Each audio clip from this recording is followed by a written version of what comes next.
సాక్షి TV ప్రసారాలను నిలిపివేయటం చట్టరీత్యా నేరం. సాక్షి టీవీ ప్రసారాల కోసం మీ స్థానిక కేబుల్ ఆపరేటర్ను వెంటనే సంప్రదించండి. DTH లో ఇంటర్నెట్ లో కూడా సాక్షి టీవీ ప్రసారాలను వీక్షించవచ్చు. ఏపీలోని దక్షిణ కోస్తా జిల్లాలకు అత్యంత అప్రమత్తత ప్రకటించింది IMD. 27, 28 తేదీల్లో ఏపీలో భారీ నుంచి అత్యంత భారీ వర్షాలు పడతాయని వాతావరణ శాఖ అధికారులు చెప్పారు.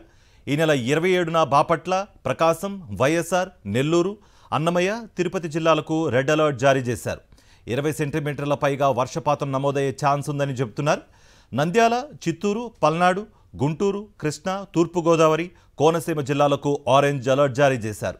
ఈ నెల 28న కాకినాడ సమీపంలో తీరం దాటనుంది మెంతా తీవ్ర తుఫాను దాటే సమయంలో కాకినాడ, ఉభయ గోదావరి, ఏలూరు, గుంటూరు, పల్నాడు, బాపట్ల, ప్రకాశం, వైఎస్ఆర్ జిల్లాల్లో భారీ నుంచి అత్యంత భారీ వర్షాలు కురిసే ఛాన్స్ ఉంది.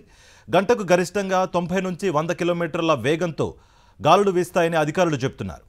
ఇదే అంశానికి సంబంధించి మరింత సమాచారం మా ప్రతినిధి అనిల్ అందిస్తారు. అనిల్, 27 నైట్ కానీ 28వ తారీఖు కానీ తీరం దాటే అవకాశం ఉంది అన్నట్టుగా కూడా IMD చెప్తోంది. మరి అధికారులు ఎలాంటి అప్రమత్తత ప్రదర్శిస్తున్నారు? మీ దగ్గర ఎటువంటి సమాచారం? కార్తిక్, ఇప్పటికే IMD హై అలర్ట్ ప్రకటించింది. 27, 28, 29 3 రోజుల పాటు అత్యంత అప్రమత్తత అవసరం అని IMD వెల్లడించింది.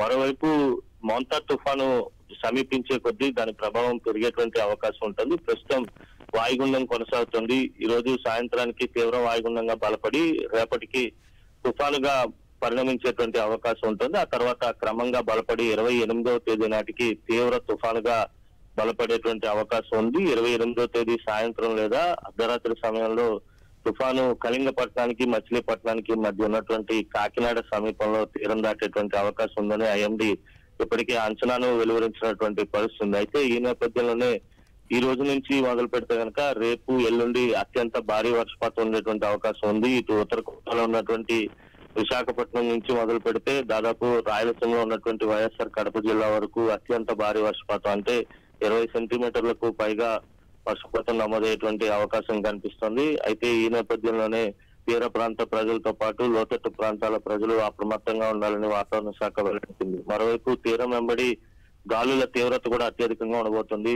90 నుంచి 120 కిలోమీటర్ల వరకు గరిష్టంగా గాలులు వీచేటువంటి అవకాశం ఉన్న నేపథ్యంలో ప్రజలు తగిన జాగ్రత్తలు తీసుకోవాలి, ప్రయాణాలను వాయిదా వేసుకోవాలని IMD సూచిస్తుంది.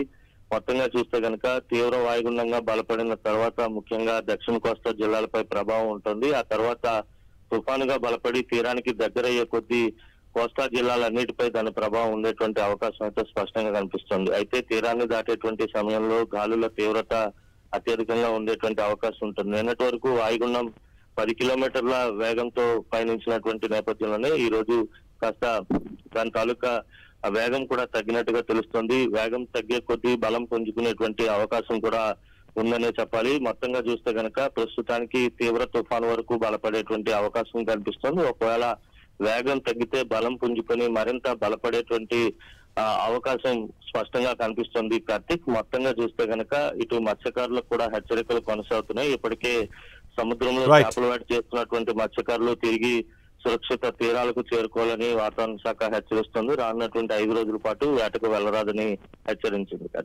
Right Anil.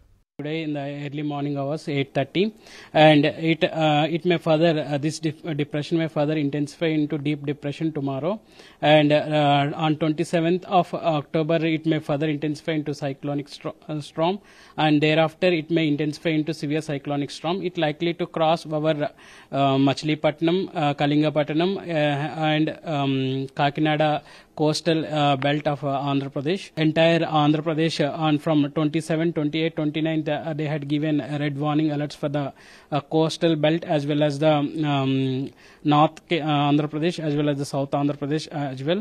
Telangana state going to receive, particularly the southern state of Telangana districts receives the isolated heavy rains in few districts, and there are also eastern parts of the Telangana also going to receive heavy rainfall in isolated pockets. Sakshi TV ప్రసారాలను నిలిపివేయడం చట్టరీత్యా నేరం. సాక్షి TV ప్రసారాల కోసం మీ స్థానిక cable ఆపరేటర్ని వెంటనే సంప్రదించండి. DTH లో ఇంటర్నెట్ లో కూడా సాక్షి టీవీ ప్రసారాలను వీక్షించవచ్చు.